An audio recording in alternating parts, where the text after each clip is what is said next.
Hello. Welcome to the Monday evening Nick Talks Money live stream. We are going to be going live here for about half an hour, just answering any questions you guys might have. It is a Q&A live stream, just like basically every single one of them are. But that will be changing soon. I do have 10 of those Invest hats. If you've seen me wear those, I probably should have it over here to show you guys. But I have 10 Invest hats to give away, which I will be doing at some point this week via live stream. So stay on the lookout for that if you want some free hats. But yeah, today is just a Q&A live stream. Here's the hat. It'll be free at some point. But yeah, doing a Q&A live stream. I just posted a brand new video talking about a fun little hotel hack that could save you a lot of money. So if you haven't seen that yet, go ahead, go over, check it out. Under 30 seconds long, so it's right in that sweet spot. And I guarantee you, if you leave this live stream to go watch it, I guarantee you I will still be here going live when you come back. Now, with that being said, this is a Q&A live stream. So now is your chance to ask me any questions you have about money, personal finance, investing, taxes, crypto, real estate, anything you really want. Can't guarantee you that I will have a great answer, but I will definitely answer your question. We got Amugas Pro 82 back in the building. Appreciate you. And then Andrew LeBlanc asks, how long do you need to hold a stock to receive a dividend? So for individual stocks, so stocks usually pay out dividends quarterly, so they pay them out 4 times per year. And if you want to know, like, hey, if I buy a stock today, will I get its next dividend payout? Google the stock's symbol and then X dividend date. So EX dividend date. And basically what an X dividend date is it tells you have to be owning the stock by this date in order to get the next dividend payout. So, I mean, if your stock pays a dividend, let's say like today, let's say your stock pays a dividend on May 10th. If you just bought the stock like yesterday or today and the ex-dividend date was on like May 1st, it's usually a couple weeks ahead of time, then you wouldn't get the dividend. You'd have to have the dividend by the be holding the stock by the ex-dividend date in order to get the dividend payout. But yeah, thankfully dividends are they're pretty small comparatively, so this isn't something you should really worry about if you miss one dividend payment. I mean, it's not the end of the world. They're usually like 2 to 3% if they're in a high dividend yielding stock. So yeah, look at ex-dividend date. Otherwise, just keep buy and hold, baby. You get all the future dividends. Aiden Landreba asks, what do I think about Dogecoin? Man, Dogecoin is so I'll liken Dogecoin to a slot machine at a casino. It is an extremely volatile investment. I wouldn't even call it an investment. It's essentially a tool to gamble on the internet with.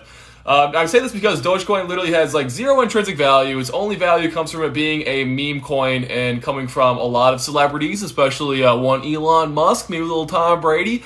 They're pumping it, essentially. And I mean, if I was a celebrity with a huge following right now, I would buy a bunch of Dogecoin, tweet about it, make some videos on it, and pump it up a little bit and sell it. But that is illegal, so I would never do that, honestly. But yeah, it seems to be what a lot of other people are doing right now. And that's a dangerous game to play. You're essentially throwing money into the abyss after paying some fees to actually invest in one of those coins with, and just hoping that it goes up in value, when the only reason it would go up in value is if the market as a whole, the bunch of irrational investors out there, keep throwing money into it and keep causing it to increase in value.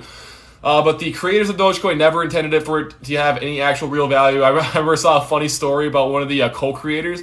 He actually sold all of his Dogecoin a couple years ago, basically, and used it to buy like a Honda Civic.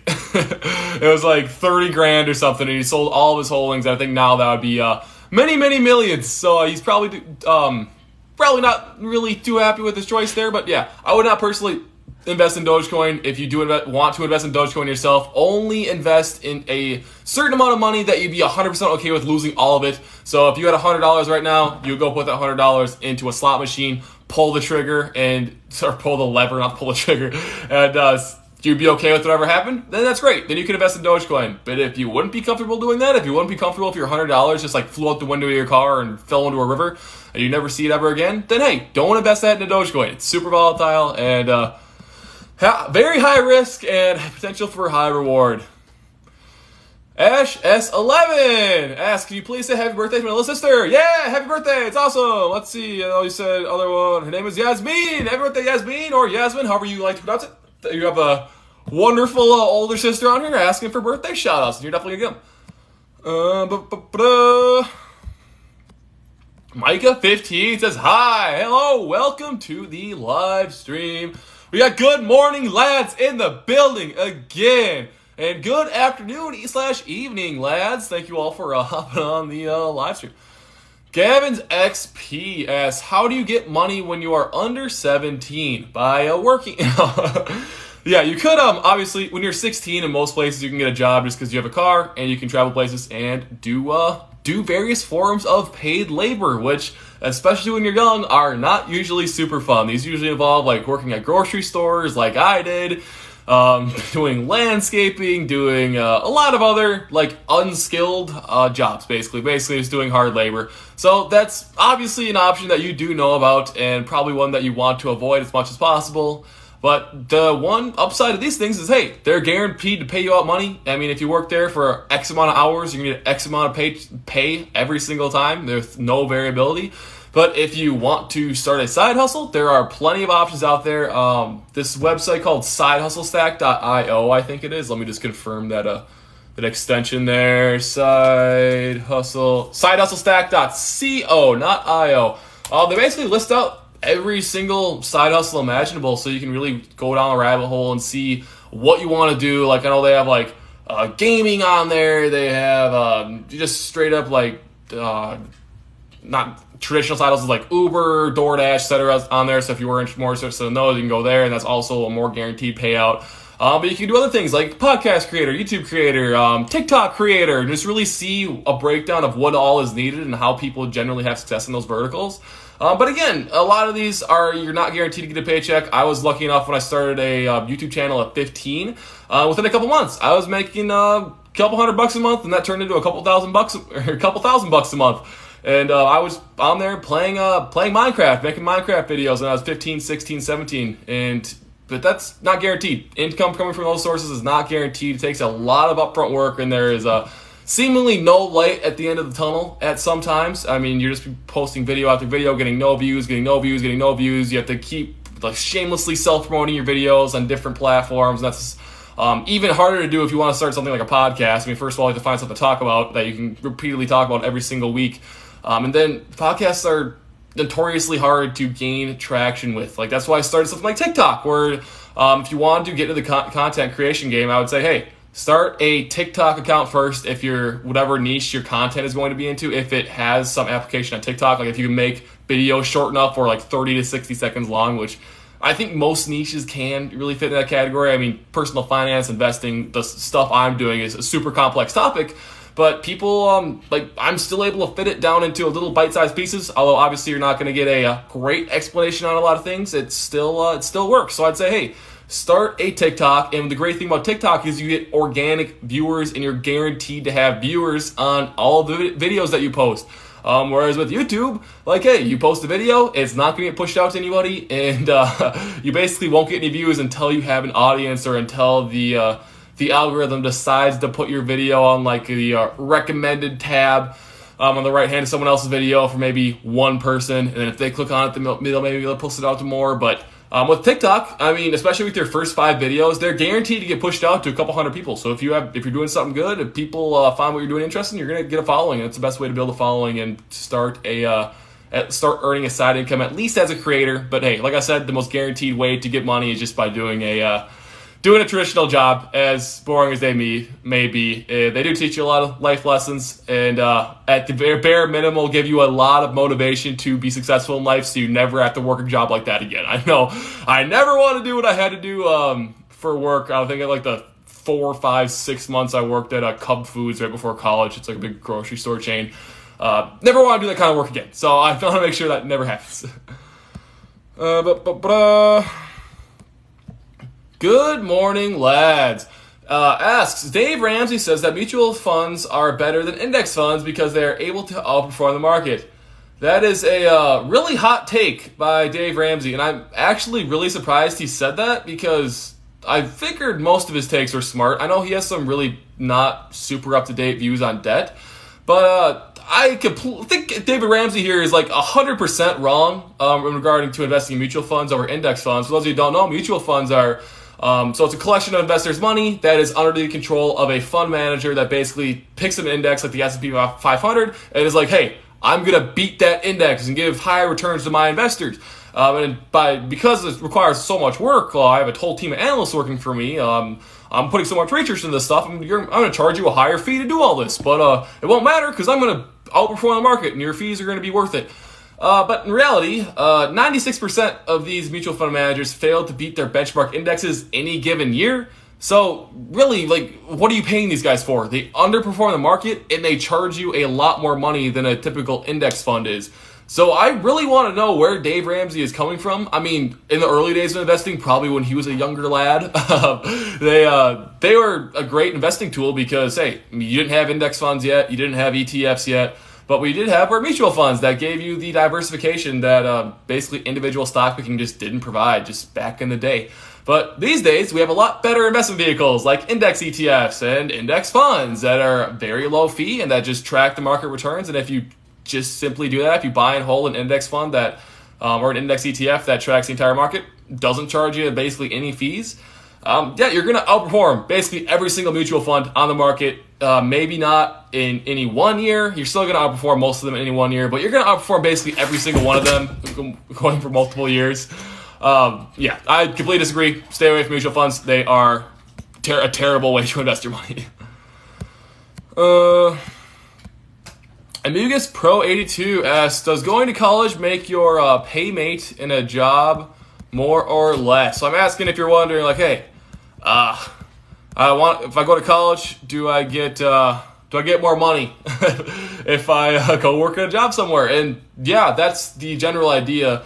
A lot of people, not everybody, but a lot of people go to college to get a degree that basically qualifies them to work in a certain field. And if you need a degree to qualify for a job, 9 out of 10 times it'll pay you more than other jobs that you wouldn't need a college degree for. And I mean, an example for this is basically any degree you can think of, in a business school. I went to school for finance. I was able to get a job in finance coming out of college. And I definitely would not have been able to get that job if I did not have a degree in finance, if I did not have relevant financial experience. And they paid me a high premium for that. I mean, I was making a lot more than I made at my little side jobs in college, doing stadium maintenance and cleaning and other internships I had where I wasn't quite fully qualified, but I kind of was on the right track. And yeah, the short answer is yeah, as long as you choose a degree that is valued in the real world, then yeah, it's great. But if you choose a degree that does not have great job prospects, maybe English literature or different things like that, no hate on English majors out there, but there are not a lot of lucrative career paths out there for you unless you really make something on your own.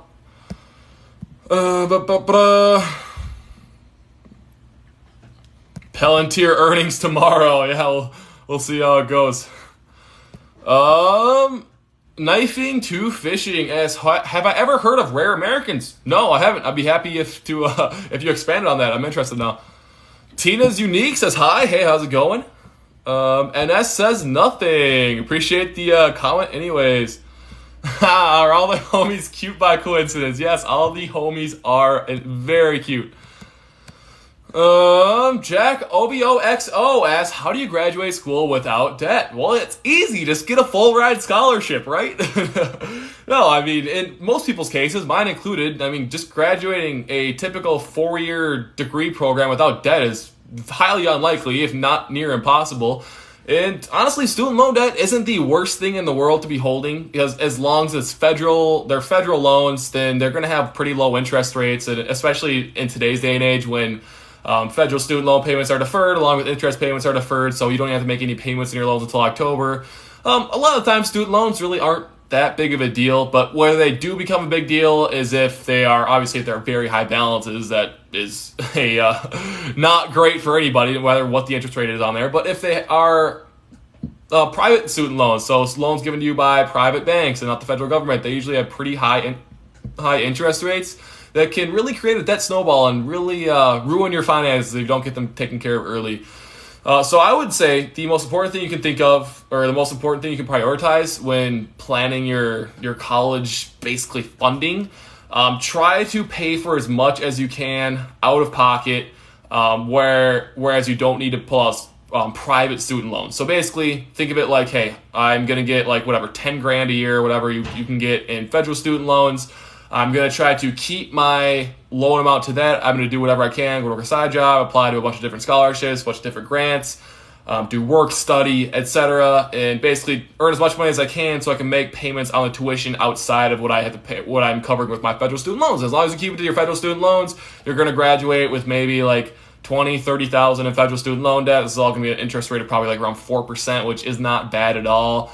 You're going to be set. But yeah, I mean, graduating without debt, if you really want to do that, you could go to a community college. You could go to colleges that are struggling with admissions right now. I know a lot of different private colleges around the country are really hurting with enrollment numbers dropping across the board. So, I mean, hey, they might be willing to offer you some generous aid packages if you apply to a smaller place that's not as popular. But then obviously your degree probably won't be worth as much even if you do learn the same thing. The alumni network probably isn't going to be big enough or as big as a name brand institution, and obviously you won't have the name brand degree. So trade-offs, I would say the most realistic goal to set for yourself is don't take any private student loans out, and if you can fund it all with federal, then you're going to be golden.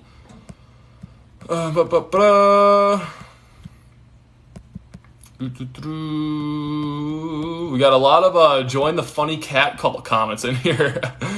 Aiden Landgrebe, thanks for all the questions in here. Asks, what are some of my favorite stocks? So I am a big fan of every single stock in the listed on the stock market, and I invest in every single stock on the stock market. And no, I am not a multimillionaire that can afford to do this by his own or on his own. I invest in these things called index ETFs or index funds.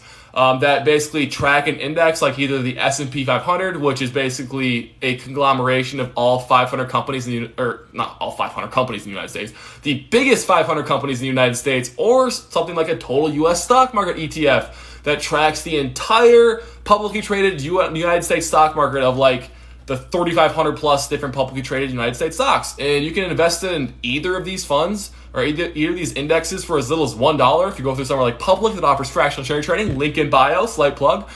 Yeah, I mean, hey, these examples of S&P 500 index ETFs are VOO, IBV, SPY. Total U.S. stock market index ETFs are VTI, ITOT, SCHB. And like I said, you can invest in them for as little as $1, or if you're on a platform that doesn't have fractional share trading, I think they're a couple $100s each. So it's a lot cheaper than trying to buy a single share of every single stock that's listed in either the S&P 500 or especially the total U.S. stock market. And it's the way to win. I mean, just holding passively managed index ETFs like this is going to, historically speaking, is going to get you a return, an average annual return of like 10+%. And if you can hold on to that rate of return for 10, 20, 30 years, and you just keep investing, keep putting more money into the market, it's almost impossible to not retire a millionaire. Of course, obviously, assuming you invest enough money, so a couple $100 every month. I can't remember what the exact figure is, but yeah, it's not difficult to become a millionaire, and obviously $1 million in 30 years is going to be worth a lot less than it is today, but it's a lot better to have $1 million in 30 years than it is to not. And if you want to try to pick individual stocks, you're probably going to, maybe if you're lucky, you're going to hit as many hits as you do misses, and maybe you'll break even over time. You probably won't end up making that much money. So yeah, invest in the entire U.S. stock market, and you will do well over the long term, to say the least. Good morning, lads. Ask Nick, are index funds cheaper than ETFs as they limit the transaction fees from DCA of the ETFs? So, transaction fees, yeah, maybe normally back in the day, like 5-10 years ago, there was transaction fees associated with basically every single individually traded stock or ETF, etc. But with the rise of commission-free trading, basically pioneered by Robinhood, they get a lot of hate, but they did a lot of stuff right there and basically popularized it because everyone else was switching platforms. They were switching away from Fidelity, Vanguard, Schwab, etc. They go over to Robinhood because nobody want to pay for trades. Basically, trading is free everywhere now, essentially. There's no commissions. There's the little money they do make on trades is by like a couple cents on the bid-ask spread, so it's not really anything material. And yeah, I would say there's really no advantage fee-wise, ETFs versus index funds. I mean, even the only real thing that's related to that is index funds can sometimes have upfront minimum investments of something like $2,500. I know a lot of Vanguard funds require an upfront investment of $2,500. It's not a fee, but it is a monetary hurdle to get into them. So yeah, I mean, I'd say no material difference. I wouldn't worry about it. Resell sneakers when you're young. It says boo.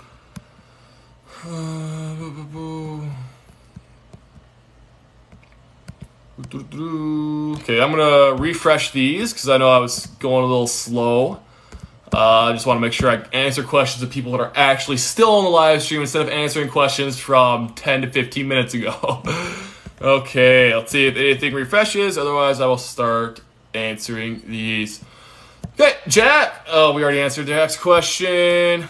Aiden Lagrave asks, what is an ETF? So ETF stands for Exchange Traded Funds, and most of these track an index like the S&P 500, which is basically just a group of the 500 largest companies in America. And how you can think of this is, hey, what if a bunch of investors are coming together? So let's say like hundreds of thousands of investors are coming together. They're pooling their money together. So the amount you pay for an ETF, you're basically pooling your money together with hundreds of thousands, if not millions of other investors from around the U.S., around the world. I guess it would be around the U.S. for U.S.-specific ETFs, but you're investing basically with a bunch of other people, big pool of money, and what the ETF does is it invests this money into basically stocks and whatever index it's tracking. So if it invests in the S&P 500, it invests this big pool of money from all the investors that's investing in it into these different ETFs, into these different stocks. So it basically replicates an index. And by replicating an index, the returns of that ETF matches the return of that index, and that's how you get the term like index fund, which is a slightly different thing from an ETF, but they're very similar, and that's why they're called that. And essentially, this is the way you win in investing, because you're not putting all your eggs in one basket with a single company. You're not basically throwing darts at the dartboard trying to pick companies that are going to outperform other companies over the long run. You're getting rid of business-specific risks, so things like you're not worried about holding Tesla because of the competition. Like, what if other car manufacturers start to encroach on Tesla space with their electric vehicles? What if other autonomous vehicle manufacturers are coming into the space and beating Tesla? You're not worried because you're basically invested into every single company. So as long as the economy as a whole does well, which it usually does, and the stock market goes up 75% of the time, so you're basically making a very, very safe bet that over the long term, the entire stock market as a whole is going to continue to rise. And through inflation alone, that's basically guaranteed to happen. But otherwise, people keep on innovating, companies keep on innovating, and companies are always going to keep gaining value. And if they don't, then you probably don't have to worry about money anymore, because the United States probably will have ceased to exist at that point.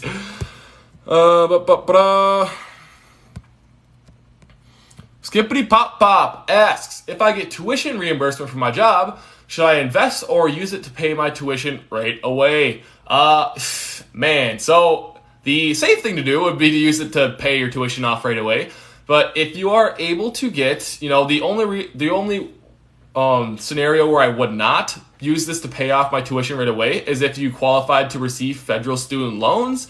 And if you get these federal student loans at really low interest rates, and then I would say, hey, maybe it would be a smart idea, instead of paying off your tuition right now and saving the 3-4% interest rate your student loan will charge you, take on that student loan and invest that into safe long-term investments like the ETFs I mentioned before, like VOO, IVV, SPY.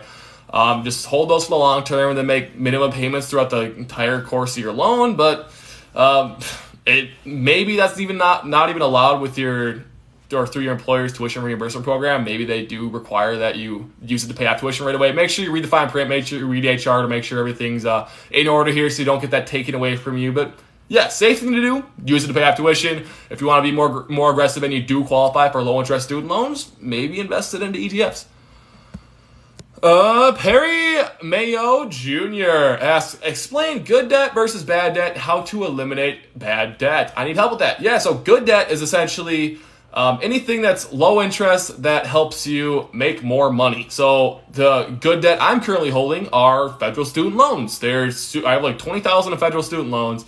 I'm not making any payments on them right now because they're all deferred until October, so not required to make any payments. They're not going to charge interest, anything like that. And I took them out in order to build enough leverage to get me a college degree. I needed to pay tuition at the University of Minnesota to get my degree in finance, which helped me get a job in finance, which paid me a lot more than I would have gotten without or at a job without a degree. So that in that case, that good debt helped me get or add value to essentially my earning power and make more money.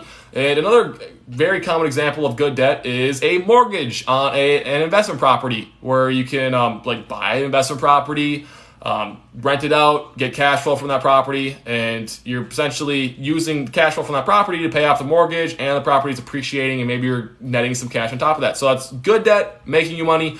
Bad debt is high interest debt that is usually consumer debt, so things like credit cards, personal loans, payday loans, anything like that. And yeah, these usually have super high interest rates that have the potential to snowball into really, really scary debt situations, like especially credit card debt, interest rates over 20%. If you leave a credit card bill of like a couple $1,000s unpaid, it will double before you know it. And then that will double before you know it. And then that will double before you know it.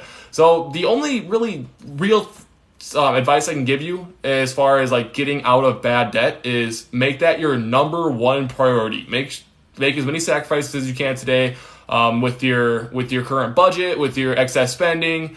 Cut back as much as you can expense wise, and then use all that savings to pay down aggressively your bad debt. So it's this, once again, like the most common thing with this is probably credit card debt. So use as much money as you can to pay down your bad debt ASAP. I know it's not super specific and useful advice, but it will definitely be worth it for you. Like I said, hey, make sacrifices. Maybe don't go out to eat until you finish paying it off. Maybe, I don't know, do side hustles, start Ubering, start door dashing, pick up a side hustle, use a lot of money to pay on your debt. Do whatever you can, because it has potential to ruin your life. Let me see what other questions we got in the final couple minutes we have in here. Good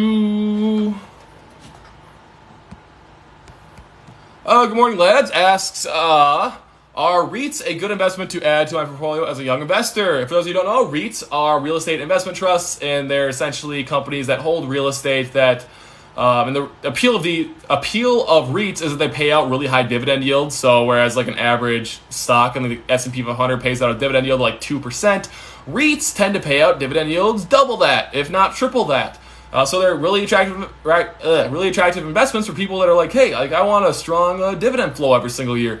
But are they a good investment for young investors? I would say no, not usually, because REITs, most of the times the dividends they pay out are classified as ordinary dividends, so they're taxed at ordinary income tax rates, which is contrasted against dividends paid out by most corporations that are qualified dividends. So they're taxed at long-term capital gains tax rates, which could be zero if you are making under $40,000 a year. And I'm not the biggest fan of dividend investing as a whole if you're younger, because dividends are taxed whenever they're paid out, no matter what you do with the money, unless they are held within an IRA, so a retirement account. But if they're just held in the regular brokerage account and dividends are paid out, they're taxed, no matter whether they're reinvested in the stock, whether they're kept in your brokerage account, or whether you pull it out and use it to buy McDonald's. They're taxed no matter what. Even if they do pay out a dividend like 6%, maybe you keep 4%, maybe you only keep like 4 or 5%. And stocks that pay out dividends usually don't appreciate quite as much as stocks that don't pay out dividends. And REITs, they tend to have a similar appreciation lag. And I'd much rather have appreciation in my portfolio, because appreciation isn't taxed. And another thing about dividend yields, like I was saying, hey, regular stock pays out 2%, REITs can pay out like 4, 5, 6%. Even a 6% dividend yield on a let's say you invested like $1,000, that's still only $60 a year, so that's not really worth it. And then, like I said, it's taxed, so you might only get like $50, $40. So when you're younger, you don't have a significant amount of cash to invest, I'd say, hey, just focus on appreciation, because that's going to do you the best over the long term, because it's all tax deferred.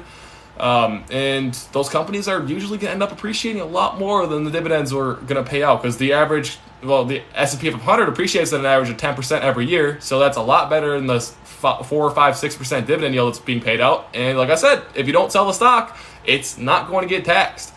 And I mean, just to put it in perspective, I mean, hey, if you're a wealthier investor and you just want to build a solid cash flow with your investable cash, then yeah, REITs would be a good idea. High dividend yield ETFs would be a good idea. Because if you invested $1 million and you got a 6% dividend yield every year on there, that's $60,000. And most people in the world could live off of $60,000 a year and 100% passive income. And in that situation, be like, yeah, it'd be great. It'd be a good idea to focus on dividends. But no, if you're younger, just focus on appreciation. Just invest into passively managed, broad-based index ETFs to track like the S&P 500 or total U.S. stock market. Okay, last couple questions here. Then it's time for me to get rolling. Let me refresh just so we can get some recent questions up in here. Here we go. Drunk Kermit 1955 asks, do you have to pay taxes once you start working? Yeah, it depends on how much money you make. If you make under, I don't know if you're independent, if you are not filing as a dependent in your parents' tax returns, if you make under $12,000-ish in any given year, you don't have to pay any taxes. But it would usually be useful to file your taxes anyways, because if you are owed a refund on any withholding you did have taken out of your paycheck, or if you had any tax credits that are refundable, then you can get those. But yeah, I mean, I'd consult with a tax professional in your area based on your current income, your current situation. But just because you start working doesn't always necessarily mean that you do have to start paying taxes at that point. Dougie the Cutie asks, is investing risky? Yes and no. There are pretty risk-free ways to invest, and there are extremely risky ways to invest. And it kind of goes against what you think just heuristically, but some of the safer investment plays are some of the ones that are most guaranteed to make you a lot of money over the long term. And the safe investment plays that I'm talking about here are investing into basically the entire U.S. stock market through an index ETF like BTI, ITOT, SCHB, or S&P 500 ETF like VOO, IBV, SPY. Because they return an average of about 10% every single year. And if you are going towards one of the riskier investment paths, like trying to day trade or stock pick or options trade or trade Forex or trade crypto, if you're lucky, you're going to bat 500 and you're going to choose just as many good companies as you do bad companies. And eventually, you're probably just going to end up breaking even at the end. But if you average a return of 10% every single year, you're going to outperform basically every single other person doing these risky investment strategies outside of a select lucky few. So yes, investing can be risky, but investing is not nearly as risky as as a lot of people make it out to be. Just make sure you invest in the right things, which are passively managed index ETFs. Okay, and that is probably it. I should really get running here. So if you guys like this live stream, I really appreciate it. If you go over to my video that I just posted prior to this live stream going up, go ahead in the comment section, give me a little handshake emoji to let me know that you came over there from my live stream. And of course, like the video, share the video if you did enjoy it. And the most important thing is to watch it all the way through, whether that be once, whether that be 10 times, whether that be 20 times, whether you just open the video and just put it on your countertop and walk away and just keep letting it play through a couple times. I would really appreciate that. Appreciate you guys all for hopping on the live stream. We are probably going live again tomorrow around this same time here. And again, if you were here at the beginning of the live stream, I am doing a giveaway of these Invest hats from our good sponsor here, Public.com, at some point this week during a live stream. I'll make sure I title it live differently just so you can really identify what's going on. And appreciate you all again. Have a wonderful evening. Take care.